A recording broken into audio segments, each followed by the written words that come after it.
Hello, hello, hello, and welcome back to No Qualifications Needed. I'm Tolmans, joined with me, is Andrew Nichols, and then we have a great practice. We have a great person in the studio with us. Please give a loud round of applause for Abby DeCrenza. Hey. That's the best we're going to start. I know, probably right.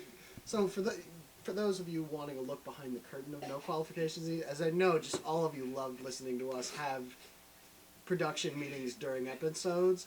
Tall practice, he legit went through his entire intro, what he wanted to say, how he wanted a multiple air horn sound effect to introduce Abby. That is not how that was expressed. No. He wanted brr, It's true. to be played, but more harmoniously. This is really just an indication of how this podcast works. Is Tall's like, yo, we should have this thing, right? I say Abby's name, though, burr, burr, burr, burr, burr, burr. What does that mean, Tall? You know, like the sound. I'm like, okay. You mean an air horn? No. I look up an air horn sound effect. I play it for him. He goes, yeah, that. But like 5. But 5. Yeah, but like you should have said air horns. Multiple air horns is what I said. No, you said air horn. Well, I think that whatever. I'm not having this. We're done. All about the rhetoric. We're done. This has been No Qualifications Needed. Goodbye. No, so today we're finally having our first phone-in guest, Abby DeCrenza, live in studio. Yeah. She is a real person. I am a real person, not just a phone voice from a townhouse in Georgia. Is that where I was? Yeah, you were at Paula Dean's townhouse, which I think you No, explained. I was in Paula Dean's assistant's townhouse. Oh. Went to Paula Dean's house. She has a room full of birds. Just birds. Paula Dean does? Paula Dean has a bird room. But her assistant has to live somewhere else? In a real house. In a real house? Somewhere else, As yeah. opposed to, I would keep my assistant in the bird, whatever. Anyway, so today we decided that we were going to do kind of a little recap of Oscar movies because we all watched a lot of movies last year in 2014. We did. We watched very, very many movies. Yes, so, and over winter break from college, we went to see an astounding number of them. Shit ton. Yeah, we saw a lot. Yeah. I don't know if cursing. Come on, we're a family show. We're not a family show. I think a shit ton is a fair measurement. Sure. So we're gonna go give our thoughts. Spoilers may come on basically all the movies that were nominated for Best Picture at the 2014. The Oscars that took 2014. place in the calendar year of 2015. They were the recognizing the 2014 movies. Yeah. I think they just go by number though. Wasn't it like the 40th Oscars or something? 40th. No, it was the 87th. Whatever. Yeah. So the 87th Academy Awards. First of all, what was our opinion of the show itself? I didn't think Neil was very funny. I seemed nervous. I had higher expectations than were met, which happens. Better than Seth MacFarlane, I will say. What was he? 2 years, 3 years ago? Yeah. Was he the Oscars? I thought it was something he's lower Oscars. key. He was Oscars because Yeah. remember he made that comment about Jennifer Lawrence. Haven't seen your boobs? And now we have. Mm. No, she's single tier for J Law. Anyway, How? her photos got leaked. I didn't see them. Well, I respect internet privacy. There you go. Yeah. good for you. That was a gross thing That was that happened. disgusting. That was terrible. Anyway, so yeah, but I didn't think the highlight of the show was most definitely Julie Andrews making an appearance, the goddess. That was beautiful. I texted a good friend of ours, Christine Caparo, shouts out, she doesn't listen. Why doesn't Christine listen? Come on.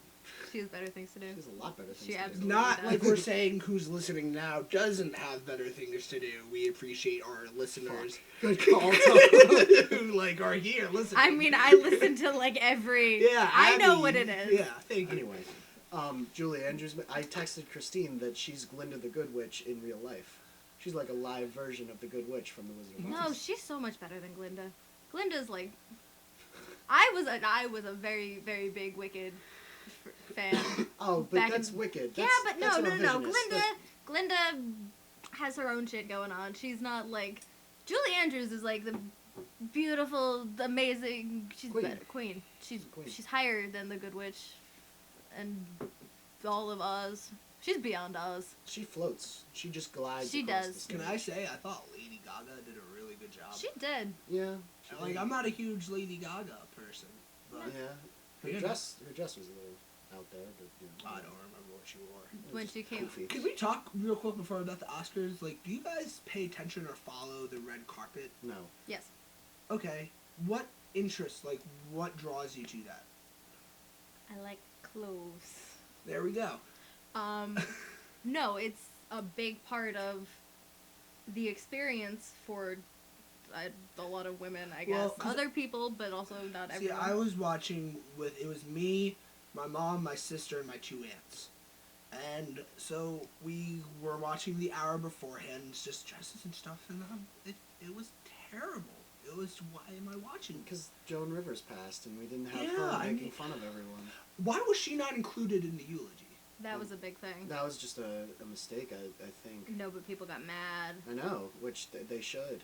Well, it was a weird thing because I guess everyone was expecting also that Robin Williams would be the final name they showed. Yeah. Instead, they showed Mike Nichols, which, if you know anything about the Academy, that's more of a thing because he won 2 awards, one for Best Picture for The Graduate and Best Director for that same picture.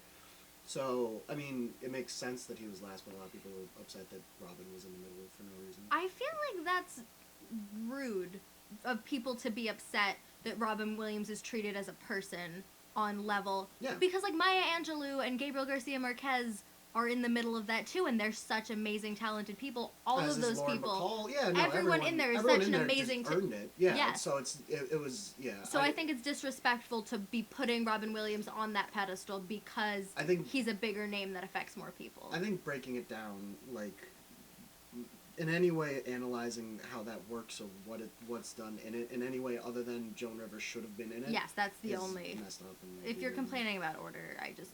It makes no sense. So, the first movie I want to talk about is perhaps one of the more controversial pieces, American Sniper. Okay. I thought it was just visually like a well-made film. I thought Bradley Cooper was fantastic in it. I thought he did a really good job. In just terms of like, I forgot it was Bradley Cooper. Like, That's always how I judge with Yeah. big stars. Like, that's why I thought Leo should have won Best Actor for Wolf of Wall Street, because I didn't think it was Leo. I thought it was Jordan Belfort. And I think Cooper did a really good job. My thing about American Sniper is I wish that Gran Torino Clint Eastwood had directed it and not 84-year-old Clint Eastwood had directed it. Because I think in Gran Torino, it was kind of like him taking on the attitude of the character that he played, where he's like the get off my lawn semi-racist, but at the same time he's also acknowledging like that it's the wrong view to have as he's perpetuating it, like, and that's his thoughts and he knows it's wrong. I think that would have been interesting to see, especially with all the controversy surrounding the character, the person, I'm sorry, not the character, but Chris Kyle. I would have liked to have seen a younger Clint Eastwood who was still willing to struggle with those issues tackle a film like this, because I thought it would have been really interesting. The way it was directed, though, was kind of Clint's in his last years, and he's just kind of falling back on every war movie that he's made before and letting his experience dictate the types of shots he uses. yeah, and this is it felt quick this was a quick-made film. Like, yeah, I think you could turn the audio off and just show it in classes, like how to make a war movie, because it was very to the book standard war movie, like, and I think that it was good at that, but not much else. I thought the wife was annoying as hell. I thought the actress And was terrible. Was not a very deep character, and Well, Clint didn't care really about characters. Like, he doesn't really... he cared about one. He cared about one to the most extent, but, like, it's not really... Yeah. Can I ask a question? What the hell was with the fake babies? I am, like... That's like everyone's biggest issue. I think It's that's, not a big issue. No, it's just a like, lot of people, that's their biggest issue with the film, which is kind of problematic. Okay, well... Because there's so many other other things going on there. But I was like, because, like, you realize, at least for me, like, I'm watching it, I'm like, that baby looks oddly plastic. And that's not a thought I usually have with regards to babies. Well, because they're usually not. Yeah. So, Babies are real. Sometimes. Usually. not all babies. Not all, as we saw. Yeah. So anyway, final thoughts on American Sniper. You want to give it a grade? Here's another issue I had, and I think it's partly because, you know, as you're saying, it's trying to show Chris Kyle's perspective. Mm. but instead of like in Tarantino where it shows like kind of the opposite side or how that can be seen as wrong, in American Sniper it's really Chris Kyle saw every Muslim as a terrorist, and every Muslim in this movie is portrayed as a terrorist. Right, which is why I was saying I wish that younger Clint... There was more of a commentary there. Yes, and younger Clint was the type of person who would do that, and you could see it in the Dirty Harry movies, in Million Dollar Baby, in Gran Torino, but this just kind of felt like the tired, I'm just making a movie because I think he's trying to make as many as he can now. And while I respect that, I think that younger Clint was much more interesting and could have done a lot better job. Oh, yeah. But at the same time, we say that, and it was by far the most popular of all of the nominees and made a buttload of money. And I think it was just because... It was the top-grossing film of 2014. Yes, but that's because it had like such a lowest common denominator appeal. Yeah, it was... well, that's the thing, though. I think that the other part of that is... Like, that was such an appeal to just very conservative... Not very conservative, but like that's... I feel geared a lot... It could be seen as both an action movie and just a higher quality film. But I, at the same time, the people who take it to be like the super uber patriotic film, which I don't think it really was. I think Eastwood was more looking to talk about what happens to people who go through the experiences of war. And the people who saw it as just an action movie, it's not Clint's responsibility to worry about them or think about them in this production of his film. Yeah. And it's not our job to worry about what they think either. So, yeah. I would give it B-. Same. Dude, high five. I was gonna say C+, but I also just really don't... You're not a fan of war movies? No, I really don't like war movies. They just... Well, I don't think it was even the best war movie of the year. I think Fury with Brad Pitt. I think American Sniper is just better made. It's a better way for... to me, I like the story of Fury better. But the story was better, but I think it was better made. Oh, can we... Quick tangent before we get on to the rest of the nominees. So one film that wasn't nominated that Tal and I saw that was amazing was Inherent Vice. And that film... I get why it wasn't nominated because, like, it is not a movie for everyone at all. Not in the slightest. But, like, it's kind of incredible, and I can't put into words why it's amazing. It's a movie that I think, one, we still need to watch again. Because no way can you just observe everything from this film in one try. And second, like, I remember, and you do this often, but I need to think, like, you need to digest this film. Yeah. It's like... you can't just... It's hard to just form an opinion just straight after watching it. It's just... It sits with you. Like, this is a film I still think about, which is awesome. That I loved about it was that, unlike basically every movie that's produced in America... see, I took a foreign films course last semester, so, like, I learned, like, how basically the language of Hollywood editing and pacing and shooting is, like, try to make it as, like, not seen as possible. So, like, you don't want anyone thinking about the editing, is, like, how most films produced in America think. Yeah. And that's not how other films think. This is one of the few films I've seen from the United States that plot was secondary, and you could see a lot of the things that were happening and why it was, like, weird, and why it was making choices that it was making. And I think if you read the book, which I was lucky enough to do beforehand, that's how Thomas Pynchon writes, too. Plot isn't as important as the things going on and the symbolism of everything. And American films don't normally do that. The only time you see symbolism is when Scorsese puts a rat at the end of The Departed with a giant symbolism neon sign pointing at it. And not much else. But I thought Inherent Vice was very good at it, and I thought it was an excellent movie. Wasn't nominated. Go see it. I thought Inherent Vice... Not for everyone. Just in terms of, like, Cinematic?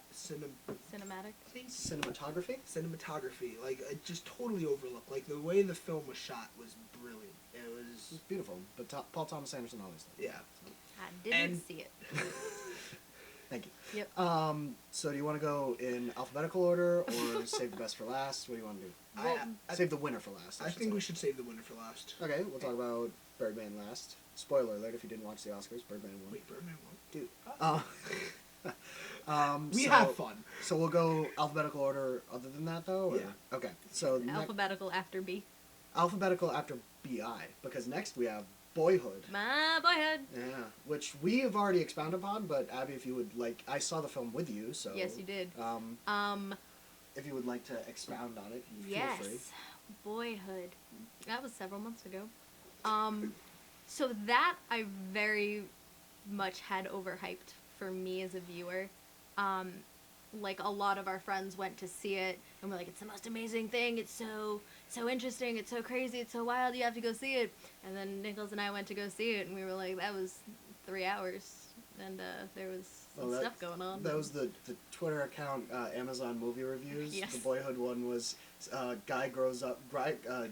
dude grows a mustache and goes to college. There, I just saved you 3 hours. I think, looking back on it, like, I get why people loved it. Like, it's very driven by small moments as opposed to an overarching plot line, which is interesting, but 3 hours of it. I think I said this. He also got weird. He got kind of weird, and that put me off a little with his mustache and his quirky Dark art student broodingness. ways. Yeah, that's where I said this. That's in where our you fell initial, off? Well, yeah, that's where I fell off. And that's what I said earlier was that, so the actors each had a major role in writing it. The director Richard Linklater wanted everyone who was acting in it to play a major part in making the film as a whole. And I think you could feel that in that once the guy who played the main character, Mason, got older, he started to have more of a say in where the character went.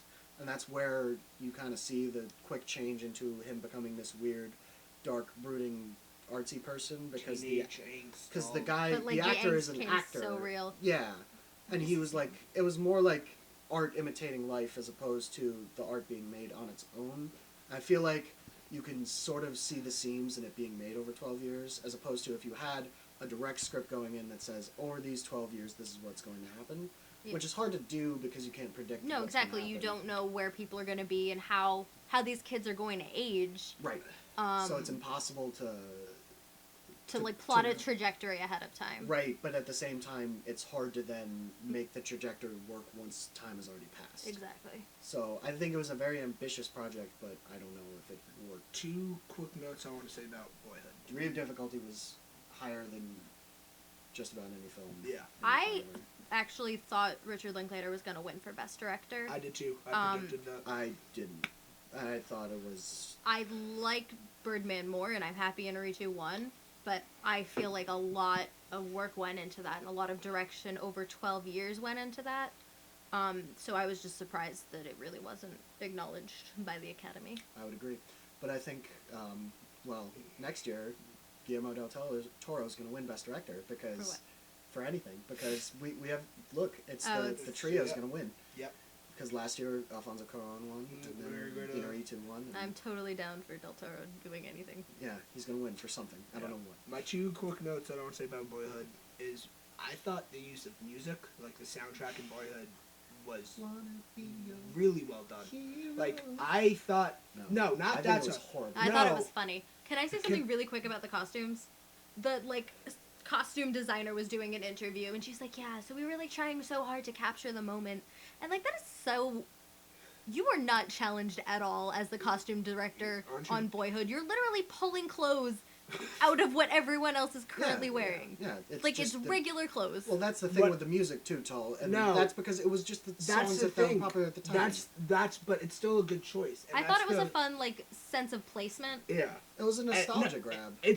But it That's works. what I think. I liked it. And I think it worked really well because you immediately, when Britney Spears came on, I immediately knew kind of what year this is now around, and it just kind of snaps you back. And I think my second point is one of the nice things about Boyhood is that people just take so different ways and interpret it differently and affects them differently because all these tiny moments people can just reflect back to their own experience. So I think that was a cool aspect of Boyhood, but I was very happy that it did not win Best Picture because it did not deserve Best Picture. No. I would agree. And if it won, it would have been Best Gimmick. Patty Arquette winning Best Supporting Actress. We're fine with that. I'm about that. Good with that. Who do you think should have won? I wasn't crazy about her. I don't think she should have won. I think out of everyone, she was deserving to win. I really thought Emma Stone was incredible in Birdman, but she wasn't in it long enough. Yeah, well, Is that's how the I thing. felt. I thought the best performance was Laura Dern in Wild, but she. I haven't seen Wild. Wild was so good. I know. We'll switch gears and talk about that now, Yeah. because we're going nominated film on nominated film. Yeah. Now. But Wild, I thought should have been nominated, and it made me mad that it wasn't, because I thought it was better than Imitation Game. Imitation This was a Game. big conversation with us. Look, Imitation Game's a fine movie, but my goodness, it was just like so play it straight, play it conservatively. Here's this guy, and he did this thing, and we're going to tell it as it happened, and nothing interesting really. And it mismanaged the jumping back and forth of time periods, I thought anyway. I felt the jumping was fine. I thought it could have done a lot better job at, if to get to its message, I thought Yes. it could have done a lot better job at pacing the jumps. And we spent a little too much time in each area before jumping back and forth, because you forget, like, oh yeah, for some reason we're looking at him as a schoolboy, and then we jump back to it, and all of a sudden his best friend died, and that's why he named the machine after it, but we already had the name for the machine. And it was just weird. I thought Imitation Game could have done a lot better job with the Didn't pacing. it and win everything. Best Script? Like, that sounds It like did. a flaw Yes. with script. Yes, it won Best Original Screenplay, and I thought that was a total farce. Yeah. I Who was- did I have for that? I had... Oh, I'm sorry, Best Adapted Screenplay. I No. said Whiplash for adapted screenplay, and I was surprised. I was as well. Well, first of all, Whiplash shouldn't have been in Adapted Screenplay. No. Because it was 'Cause- adapted from the same short film that he made. Yes, because Damien Chazelle, for Yeah. those of you who don't know, made a short film titled Whiplash that he then adapted into the larger film Whiplash. So they called that an adapted screenplay, but it should have won out of the movies that it was in. I thought Imitation Game is overrated, and Wild was severely underrated because I thought it was a really, really interesting film. I thought it handled time jumps a lot better, in which, comparing those two films, I thought Wild did a lot better job at it. I thought its character was a lot more interesting, a lot less one note. And all of its characters, really. The character Reese Witherspoon played, Cheryl Strayed, as well as the character Laura Dern played, her mother. I thought, Aren't they only 8 years apart? It was her mother in, like, flashbacks. yeah, so, and it wasn't, yeah, Yeah. so she was playing younger. Anyway, I thought Wild was a really interesting film that really did a lot of stuff that I hadn't seen before. That's exactly. Wild was really different in a way that Imitation Game wasn't. Right. And I did like Imitation Game. I thought it was an interesting... That's not to say, I didn't mean to say that Imitation Game was bad. No, but it's not. Obviously, it's It's in good at the what it nomination does, for but Best Picture. But it wasn't doing anything different, and it wasn't doing anything super innovative, which I feel like Wild did. Yes. I didn't see either. Cool. I don't like Benedict Cumberbatch. And that might just be a me thing. I think, I don't know, I haven't seen Sherlock, and I hear that's where he shines. Sherlock's really good.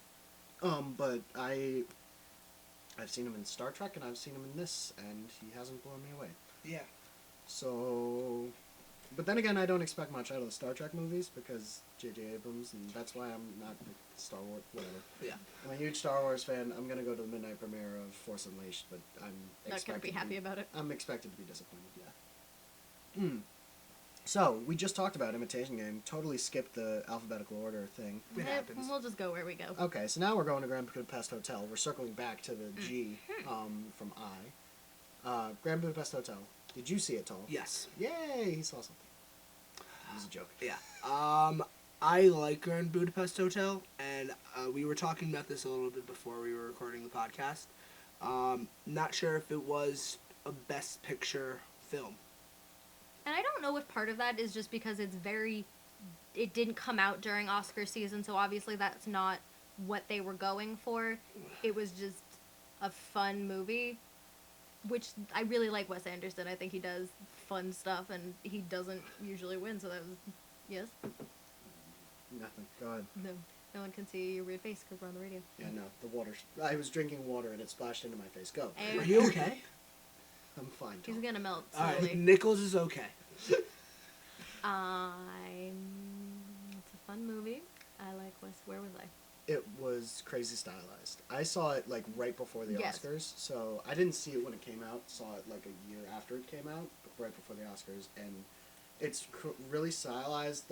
There's basically every shot is shot in such a way that like the center of attention is usually a person's face. Well, that's what it is. It's like that sense of symmetry. And the symmetry is crazy because if you look at it, like, it's to the point where, like, if you put a line down the center of the screen, the exact center of the screen, and the line is, like, a 1/16 of an inch long, it will go directly down the middle of the person's face. Like, it's crazy, like, super OCD. That's what he does. Center of the, which, like, and it's just so pervasive throughout the entire movie. And every shot is centralized like that and centered, and usually framed within like a doorway or something else. So usually your attention's already drawn to the center of the screen because there's no outside noise, and it's like a smaller area that your eyes drawn to, as well as the center of attention being in the direct OCD center that Wes Anderson likes to put it in. And I like it. I think it's a very distinct style, and it's different, but I don't know. Just because something is stylized, that doesn't necessarily make it amazing or interesting. I feel like a lot of people are either like totally love or totally hate Wes Anderson. And yes.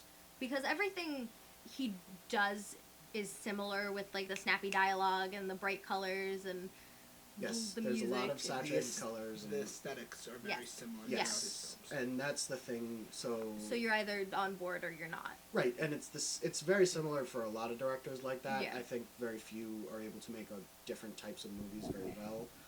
And I think the two modern examples that are like this are Wes Anderson and Quentin Tarantino. Obviously, very different. Baz Luhrmann. Baz just makes poop. So he can make different types of poop. I will defend Moulin Rouge till my die. Yeah, no, I'm done. Moulin Rouge, God, at least the Lady Marmalade cover came out of that, which was catchy as hell. Right? And the music video? Oh, he's great. Good stuff. Pink's the girl. Anyway. Shout out to Pink. Just start clapping out of nowhere? What is that? It was a shout out. Shout-outs don't warrant applause. You're shouting them out already. I shouted out Christine earlier. I didn't give her a round of applause. No. Should we clap for Christine? No. I guess my, shout outs mean more. Okay. Yeah. Or maybe they mean less, so you have to pump them up by clapping. Ooh, you're overcompensating. That's very possible. Yeah. Yeah. Moving So, on. Grand Budapest Hotel, one thumb up, two thumbs up, I would give it 2 1.5 thumbs up. thumbs up. And here's the thing. This is something I like about. It's a movie that I would want to see again because it's like a fun film. I did see it again. Yeah, because like to me it's a perfect movie if you're like searching through channels. Oh, it's on HBO. Boom, you can just like plop in. Like, it's nice to watch. Yeah. It's not... Well, that's the thing. Stressful. Either you love it and it's nice to watch, or you hate it and you don't want to see things in the OCD center of the universe every time. Does that bother you? No, it doesn't. You're phrasing it very aggressively. No, I'm just saying, like, either it's a very polarizing film. I liked it. I don't know if I would want to see it again. I appreciated it for the fact that it was so stylized and like every shot was stylized. But I thought it was a cute film. I enjoy meticulous. it. I don't know if I would have nominated it for Best Picture. Also, it was like strangely dark sometimes, which I really appreciated. I just really like what's his name? William Dafoe had like the bulldog teeth, basically. Just Willem, thank you. Yeah. Jeff Goldblum. Jeff Goldblum is my favorite. The light of my life. Yeah. Jeff Goldblum. Jeff Goldblum Eddie and Norton. Adrian Brody. Ed Norton, man. Ed Norton had a great year. Yo, Eddie Norton is like the next guy that they're going to give an Oscar to out of pity because they feel bad. They need to.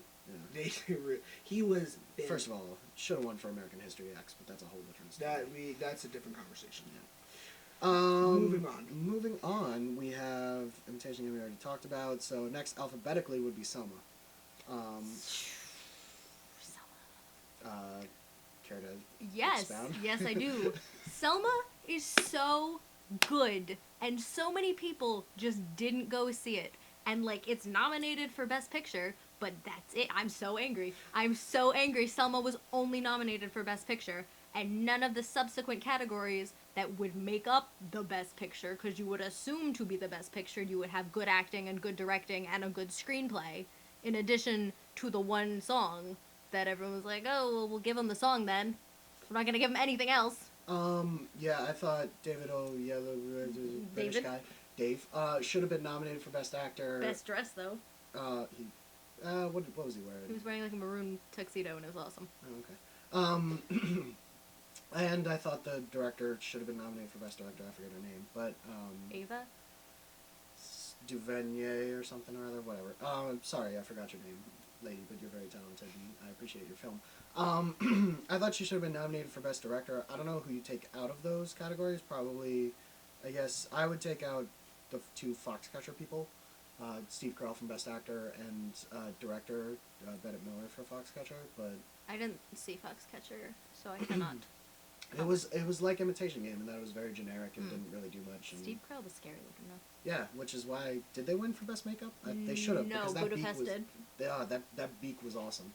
It was awesome. Grand Budapest won for makeup. Yeah. I thought Selma was a very good, well-made film, and it was ridiculously overlooked for apparently no reason other than the obvious. But I might have I need to see Selma again because I saw Selma very concussed.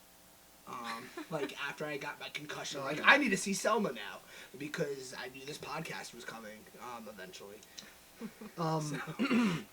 Excuse me. I really liked Selma, but I think they should have been nominated for things. But I don't know if I would have given those categories to them then if they were nominated. I know. Like it was good. I and feel it was like very he good, but David Dave should have been nominated for Best Actor. I don't know if I necessarily would have given him Best Actor within that category, but he absolutely should have been nominated. I agree. I agree that. Can we talk about the winner of Best Actor? Because we're getting that film next, but sure, go for it. Well, Transition. Selma was good. Go see it. Selma was good. Go see it. Well, this is just my opinion. I wanted it to go to Michael Keaton. I thought Eddie Redmayne had a much more difficult performance that he did very well. I thought that degree of difficulty wise, Eddie had a harder time, but I don't know if that means he should have won. That's because kind of how I feel. I thought Michael Keaton did more with his part. That's fair. So I think that the way I see it is, could someone else have done the Stephen Hawking role? I think it's yes. Could anyone else have played the role that Michael Keaton played in Birdman? I don't think so. I think someone else could have. I don't know if they could have done it nearly as well. Like anything close, because I thought it was like a movie that like very much called for him to be in it because it was somewhat semi-autobiographical, but at the same time not. Yes. And it required him to do a lot of very subtle things that perhaps Redmayne didn't have to do. Again, it was like Birdman was also, I guess that the Theory of Everything was a very shot straight to the book type of thing again. I didn't love the whole movie. I didn't. I agree. Like I thought it was that. very. I don't want to say generic, but like it was generic-ish, like dramatic film-ish, which isn't a bad thing. But I just thought that like I don't know if I would have nominated for Best Picture, but Eddie should have been nominated for, and I think deserved to win Best Actor. I wanted him to win, no and I was happy with him winning. him winning it. I just really wanted Michael Keaton to win more, just because. Yeah, that's a rooting thing versus like who deserves it. I But, like, think I thought, Eddie Redmayne deserved it more than Michael Keaton. I thought Michael Keaton deserved. I think they were both deserving of it. I would have preferred to see it go to Keaton, just kind of the same. Yeah, no. Well, it's not a thing where like if Michael Keaton won, it would have been. Well, I wouldn't have been like, oh, what a travesty. Like I think he deserved the award. I just thought, like I was fine either way with who it went to. Yeah. But I thought that. Did anyone Eddie Redmayne was by far the best part of that film, and nothing else in it was very. Can I make a brief transition to Still Alice? I was just going to do that. That's not in the best pictures, but that's totally within this category. Julianne Moore was amazing. Yeah. Amazing. She blew everyone else away. Oh my and God. like. I just cried and I cried. For those of you who don't know, Still Alice is a movie that not anyone saw. Yeah. I saw it. I know. It's the story of Julianne Moore, who is Alzheimer's, right? Yes, early onset Alzheimer's. Like they were making a really distinct point that this is not a normal part of aging. This is a disease that destroys people. Yeah. Yeah. And who else was it? Alec? Kirsten Alec Stewart. Baldwin, Kristen Stewart. Kristen? Alec Baldwin. The hot guy from Weeds. That son that was good looking. You're not. All right. You're not putting a dollar value on this. Anyone listening, please, put it in Like, the comments. comment, and subscribe Yeah. if you want. If you want to hear more. Yeah. So Juliette Moore was amazing. But every actress in that category was amazing except for Rosamund Pike and Gone Girl because No. What? No. What? Rosamund Pike killed it. She was incredible. She was great. I thought if that whole movie is. Don't. Oh, No. that whole- I Boo. liked Gone Girl. Gone Girl was good. Yeah. It wasn't amazing, but like I really enjoyed Rosamund Pike. I think it could have been performance. good. I thought it was. I didn't like What turned you off most about it? it. It was just. It was painful, man. I just couldn't. Like I might have just not been in the right mood for it, but like man, I just couldn't get through it. Something rubbed me the wrong way about it. Eh. And just the way it was shot, the way just I don't know. And then Tyler Perry shows up. And it's just like. Gone Girl was one of my more, not like, I don't think it was, best picture, but it was one of the films I enjoyed most this year. Last year. It was, I This think it was, past year. yeah, it was in my top 3. I really Really? liked That's I a stretch. no, I mean, you probably don't want to, but like, I thought Gone Girl was really well done. I like Fincher though. I like the choices he made throughout it. I thought he did a really good job kind of unraveling the mess. Do you want to? I have a feeling you want to rescind the top 3 comment. Do you? Not yet. Stand by your opinions, No, Tal. I'm going to stand by it. Don't let because Nicholas Okay, have bully me a you. list. What movies did you like last year? I liked a lot of movies. So, my number one movie. Did you like Gone Girl better than Inherent Vice? Oh no, I did not. Did you like Gone Girl better than Whiplash? Well, Whiplash and Birdman are the other 2. Okay, so Inherent Vice, Whiplash, and Birdman then would be your top Yeah, but then 4. 3. Okay. I'm just saying. Yeah, so top It's still- 4. That's still close. Hey, it's not top bronze. 3. It's not top 3. It's not top 3, but It ain't top 3 though. Yeah, It ain't top 3. yeah. Anyway. My foot has been asleep for this entire podcast, and I'm dying. No, don't touch me. Okay. That was weird. Sorry. Moving on. So I guess the next film we would talk about. Whiplash? Just right. Yeah. Whiplash was my favorite film of the year. Same. Birdman and Whiplash, I saw in a very condensed period of time and really, really enjoyed both of them. But I had been like waiting for Whiplash to come out for months, and I was like, I'm so excited for that Whiplash thing. I want to see Miles Teller. I want to see J.K. Simmons yell at everybody. That seems so great. So like it was really, really good. I overhyped that a little bit for myself. That wasn't other people. That was just me. I went I in blew with it up. Whiplash with no. I went through a lot of these movies having no expectations, which is just I feel that this is just how I prepare for movies. Don't get my hopes up. I loved it. It was so engaging. It was such a gripping film, and it was one of the. It was I think the only film where I totally forgot I had a cell phone. I totally forgot that time because it wasn't too long. It wasn't a film where at any point I was like, could this. That's something I want to touch on. So Whiplash, to start, I'd like to say that Whiplash was my favorite film of last year. It was one of my top 5 favorite films ever. I really it was affecting and good, and I think that one of the main conceits of motifs of Whiplash is rhythm and timing. I think that's Are you important. rushing or dragging? Oh goodness, that scene. Not my tempo! So the tempo of the movie, and it was an important thing within the framework of the story of the movie, but it was also important within the way that the movie was edited and paced. So you start out with an early introduction, big boom with J.K. Simmons coming in on Miles Teller. Yeah. Practice. It's a slow roll snare drum to start the movie, and then a slow roll into Miles Teller. Quickly, you get the early shot of J.K. Simmons judging Miles Teller to be incompetent, and then that's just a little taste of what's to come in the rest of the film. And that's just one example of that's the right out the gate shot. It doesn't waste any time, and the very following scene is him in the theater with his dad, and in 30 seconds you get oh, they love each other, they have a great relationship.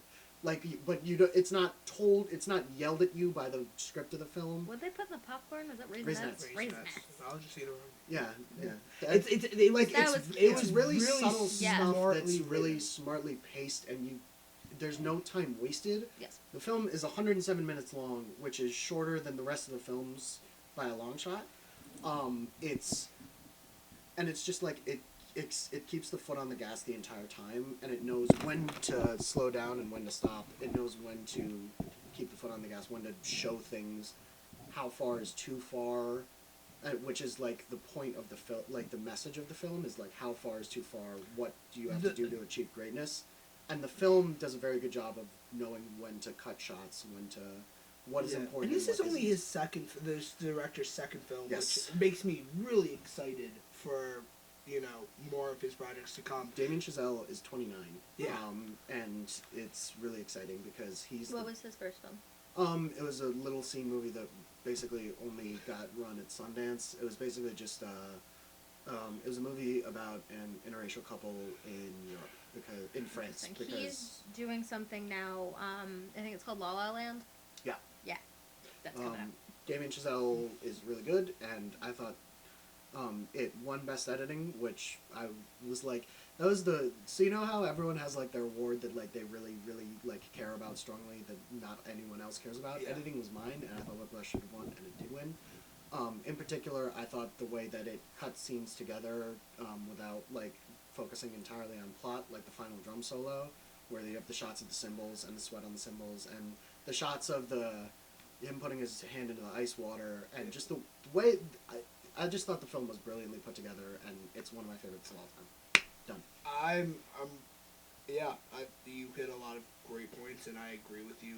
Like, the thing with Whiplash is it's not like just a film about music. Like, it's a drill sergeant type movie with like that feel to it of J.K. Simmons. J.K. Simmons was phenomenal. He was that can't be overstated how incredible J.K. Simmons was, and also I thought Miles Teller did a great job. He did a very good job.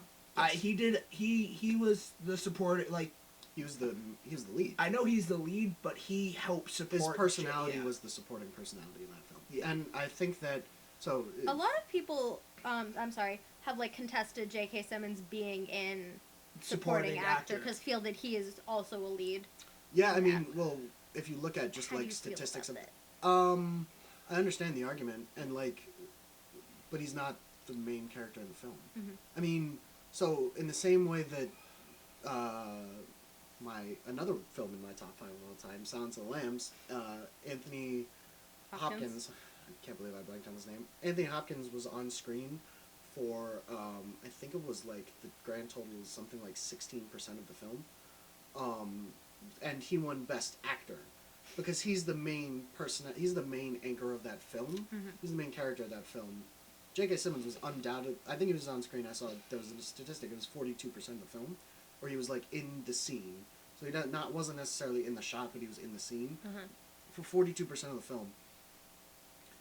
I don't think I don't think it's necessary for someone to be on screen for a certain period of time in order to have that sort of an impact. But he wasn't the main character of the film, so he's a supporter. Okay. That's mine.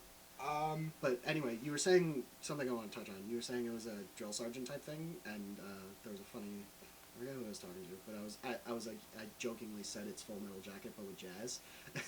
That's a great way to put it. That's wonderful. The first half of Full Metal Jacket. Yeah. And so and then I was just like, what if like you like went to the set of like Full Metal Jacket and like watched the final cut, and Kubrick was like, so what do you think? And I'm just like, yeah, I liked it, but like, what about jazz? what if we did this with jazz? Yeah. Can I talk about the ending real quick to Whiplash? Sure. Because I like the ending a lot. I wanted to throw my shoe at the screen. And I absolutely would have if there weren't so many laces. I would have thrown it right at J.K. Simmons' stupid head. I felt the same way about Boyhood. Dumb bald head, Nichols. But why'd you want to throw your shoe? Because it was such a good performance, and I was so betrayed by the betrayal. Oh, I thought you meant like the ending. No, I meant the ending. No, Okay. I didn't. Yeah, so you're talking about that scene, Yeah, spoiler yeah. alert. You're talking about the scene, spoiler. I'm Alert. talking Go about. watch this movie. I'm Anyway. talking about the performance scene. Yeah, the Yes. final performance scene. How did He's it end? talking about. I'm talking it about the ended very with the, ending with the drum solo. the drum solo, and then J.K. Simmons smiling. Yeah. That's the same scene. Yes, but, But but you're talking about the part before that. Yeah, when you're J.K. talking Simmons- about Okay. the introduction to that Okay. scene where Fine. J.K. Simmons, spoiler alert, basically fucked Miles Teller completely. Fucked him! So Which was, watching that moment unfold, I didn't want to spill this I shit. was furious! I was I was terrified. I was happy. I felt- What is wrong with you? Oh, Rage! yeah. I felt rage! Oh no, I was so happy. I was like, this is such a good fucking film. I just like, 'cause I went. well, no, I was like, because No, weirdly he got me. Yeah. Like it got me real bad. Like I I was did- not expecting that. I mean, the angrier I am, the more I care. Yeah. Yes. I was invested. No, the thing. I loved it. So another point about that, there was a good article that I read on Grantland, which was basically With Mars, or? no, it was a guy who was talking about what Whiplash got wrong in that no teacher at a music conservatory would ever throw yeah. chairs at someone. Yeah. But it got a lot of stuff right. One of which was the final solo, which was he got pushed to this brink level, and then so the guy who's doing it was saying he went to school for music for a year and then transferred out because the thing that made him transfer was he was motioned to do a solo, and he ended up doing a solo for 30 seconds, and then the guy was like, keep going, and he didn't have anything else, and he's like, yeah, I didn't have much to say in the music world, but that he was pushed to greatness, and the reason why he was great was because he had something to say, which is why there's a 6.5-minute drum solo. It's amazing. Um, I really liked how it ended. A lot of people had trouble. They wanted another scene, and I just didn't think another scene could work. Yeah, and that's why. So the thing about that is Damien Chazelle has given interviews about what he thinks happens, and he's like, yeah, Miles Teller then goes home, lives a sad existence for another 6 years, and ODs on drugs when he's like 27. Nice. So 27? what? 27? That's what Chazelle said. He's in the club? Yep. So that's the way. It's not a happy movie. It's not an uplifting movie, but it's one of my favorites. None of them were uplifting, though. Um, I mean, Wild a little bit, but most of them Wild were a just little bit. All right. stomped on your While heart. we're talking about uplifting, let's go to our last Selma a film, which little is bit. Birdman. That is not uplifting! Yeah. Which is why. I love when you make those Were noises. you, were you uplifted? We'll get to it. The answer is no. No. No. So, Spoiler. Birdman, for those of you who don't know, amazing in that it was edited and shot as though it was one continuous shot, which is crazy to watch. It will make it feel a lot longer than it is because of that. Yeah, Abby and I saw that film together, and she had to pee really badly. Oh my and god, from like the middle of the movie on. But like There's no place where you can go. no, but Birdman has these weird spoiler, like kind of the end of it, there's like there's several points where it could have ended. Yeah. And I would have been fine if it ended. And I was like, oh, is this the end? Great, I'm about to pee my pants. And then it didn't end, and then it didn't end, and it didn't end, and it didn't end, and like, where the hell can this movie go from here? And then it went somewhere. And it felt And a it lot was- longer because it was one continuous I shot. didn't mind that though. No, it's not a bad thing at all. It's just so, and I think Roger Ebert talked about this with the first film to do this. Well, not the first film, but so a film that actually was one continuous shot and used a Steadicam. He's like, basically, films are like sort of like a dream, and like you enter them, and like every cut is kind of like a blink. Mm-hmm. But when there is no cuts, then it's like feels a lot more dreamlike, Yeah. a lot longer. And Birdman was like that because it didn't cut at all. I thought Birdman was great, and that it was a heavy indictment of the sort of superhero culture that is basically every summer blockbuster movie. And Tal and I raved over the summer about Lucy just because it wasn't like a Marvel movie. Like, it wasn't a Captain America, Iron Man sequel. And it was just kind of like a good action movie that didn't involve superheroes. And Birdman is very much kind of an indictment of superhero movies and the fact that people only want to see that and they shouldn't. And it's really well done. And Alejandro Inarritu is a genius. And yeah, anything else? As you were saying, you kind of circled editing, and you were really happy Whiplash won editing. Mm-hmm. This was like Birdman, obviously, and it did win cinematography. Yes. That cinematography is one of my favorite categories, just as a watcher of Well, movies. I wasn't worried about that because I thought it was a guarantee. See, I wasn't worried either, but like if it didn't go to Birdman, I would have turned off the Oscars. Yeah, I was happy that it went to Birdman because it was like to do something that it ambitious was and pull it off perfectly. It was insane. And yeah. Can we talk about Edward Norton? I was in this just movie? Edward Norton killed He it. was incredible. Yes. I love Edward Norton. I think Any other year he would have won it. I think. If it weren't for J.K. Simmons being... Because J.K. Simmons had that on lock. Right. That wasn't even the question.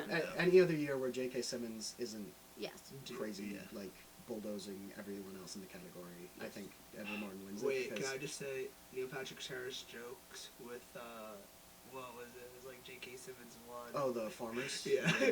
He won an Oscar. Bum, bum, bum, bum, bum, bum. Yeah, that was the one funny Neil Yeah, Patrick that Harris thing. was like. That and the Miles Teller thing when he walked past him in the Yeah. and yelled at Miles Teller for not drumming correctly. But anyway, I thought that Birdman was deserving of winning Best Picture. Me too. I thought it was the I wanted it most to win. well-made film of the year, and I think that it's an important film, and I think it's one that we will look back and be happy that it won, which I think is something that, like that's the way I judge usually movies that win Best Picture. Like, in 5 years, are we going to look back and be like, that's a movie I'm never going to watch again, or that's a movie that wasn't that great? Which is how I feel about, the hindsight ones where you're like, how the hell did Last of the Mohicans, or no, Dances with Wolves, I'm sorry. Why did Dances with Wolves win over Goodfellas, or why did The King's Speech beat Social Network? Yeah, I think that... Yeah. So this just is for a good cultural relevance. Yes, and I think this is a film that will have a lot of cultural relevance, and I think that a lot of that has to do with the fact that, like, Michael Keaton and Edward Norton are playing wink-wink versions of themselves. Mm-hmm. Apparently, people have said that Edward Norton's a pain in the ass to work with. Oh, yeah, that was totally true. Yeah, that was a real thing. Wasn't aware of that, and apparently he... Yeah, and that's why I think it's so interesting that they took these roles, and that's another reason why I think Inarritu should get more praise, is that he got these guys to play versions of themselves that are in no way flattering.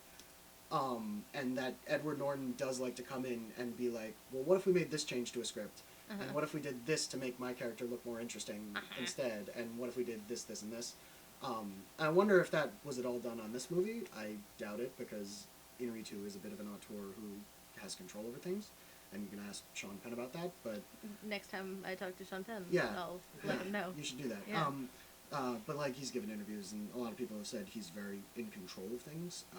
And that was important for this film because it was a very central focused film. Well, that with a film like this, you really need to know. Like, there's room, I guess, for improvisation in terms of, like... Improvisation. Fucking shit. Oh, excuse my language. There's kind of not, though, because, no, everything Yeah, was filmed in that's- such continuous shots. I'm saying that, with like, dialogue... There's no messing up. No, Yeah. you can't Because mess they're up. extremely long shots. Yes. They're 8 or 9 minutes each. So you'd have to between go the all the way back. So I guess you could improv, but you can't Yeah. not know where that's going if you're going to start something. Yeah, no. Which is another reason why it was impressive. I just performance. was really happy Boyhood didn't win Best Picture. And it was kind of like, I was more happy that Boyhood didn't win Best Picture than I was happy that Birdman did. Yeah, because that was the one that everyone was saying, oh man, Boyhood. Boyhood got a didn't- little snubbed. Boyhood only won one for Patricia Arquette. Patricia Arquette was good. Yes, and I agreed with that decision, but yeah.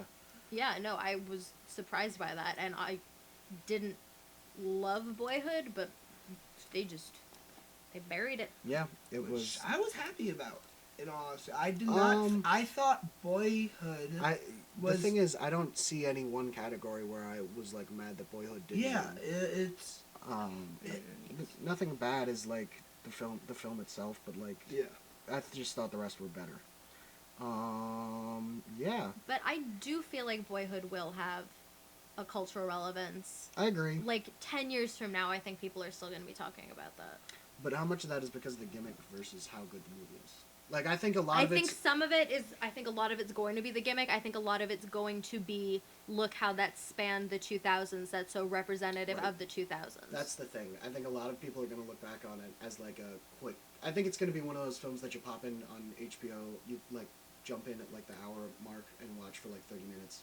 And you're like, well, that was a nice nostalgia grab, both of 2014 and 1995 through 2014. And then they're going to pop right I know back in. something that both, I think, you and I liked about Boyhood was that, like, we were expecting something bad to happen. I was expecting something bad.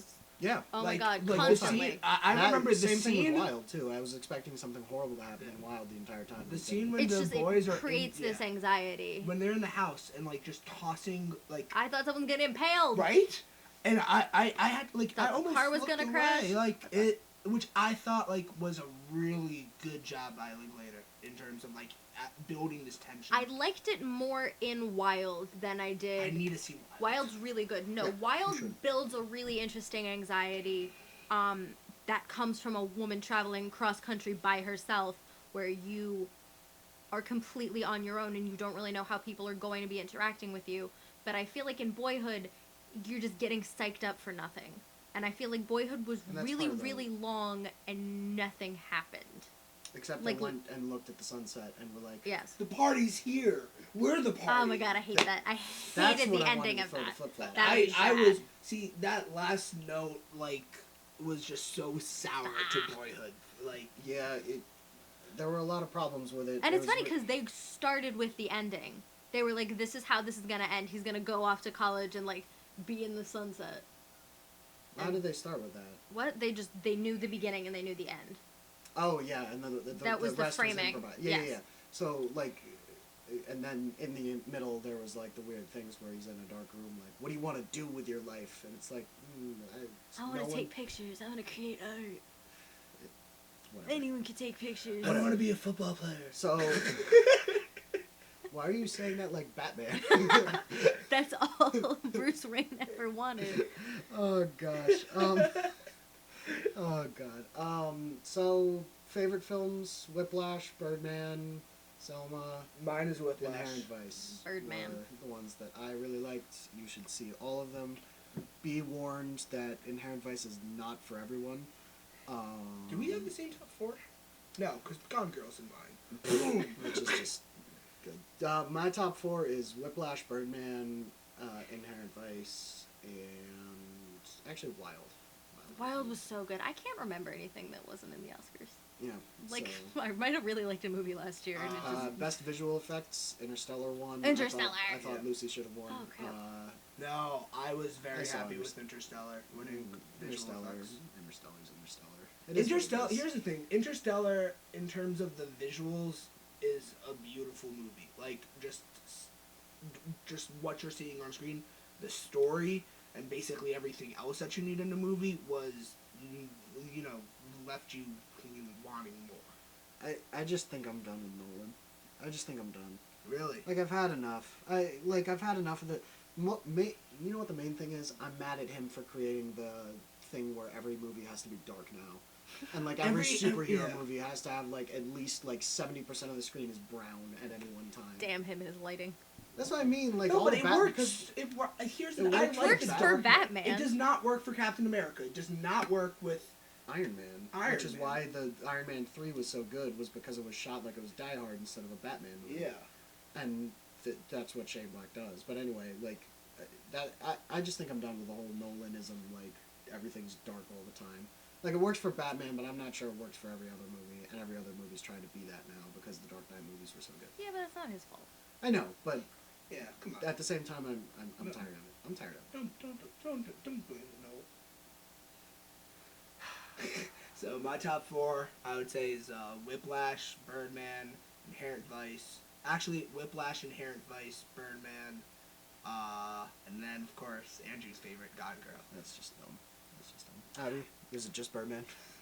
I do need to see Birdman. Wild. No, Birdman, Whiplash, Wild. Whiplash and Wild are like very, very, very close together. I would agree. And then I'm saving my fourth place spot because I can't remember if there was something else that I liked more, and I just You liked Selma.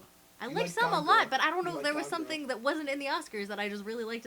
I watched a lot of movies. I watch a lot of movies in general. Lucy. No, I liked Lucy, but it was not. Yeah. Anyway, see all those films. See all of them. They're all really good. And with that, I think we've done. We talked for. Oh my goodness, this is our longest episode in a while. How long is this? We've been talking for 59 minutes and 25 seconds. Probably like an hour. I know, but you know. No one cares for that long. Abby, Yes. thank you so much for joining us. Of on this course, special thank you for edition having of me. No Qualifications Needed. This was your Oscar special review. Yeah, just a month and a half late. You know, Yeah. no big deal. You know, People are busy. Yeah, I know. Jewishly late. like, fashionably but Jewishly. What? That is not the correct version. Okay, so my Spotify isn't working, so I'm looking for the music that we usually close the show You're out shattering the illusion. with. I know. Yeah. Well, Well, what do you mean I'm shattering in the case- illusion? for We have those- production meetings as this thing is happening. Yes, but not everyone knows that. for those listening, Nichols is the music director of the podcast. I'm the everything director. He's the frontline director. He's the producer. I'm an assistant. Abby probably has more weight on his show than me. And with that, we're done. Well, I mean, we could still talk. That's we? the reason why we switched the song. Was Yeah, so we can still talk. yeah. Like while this is going While it's on. fading out. Yeah.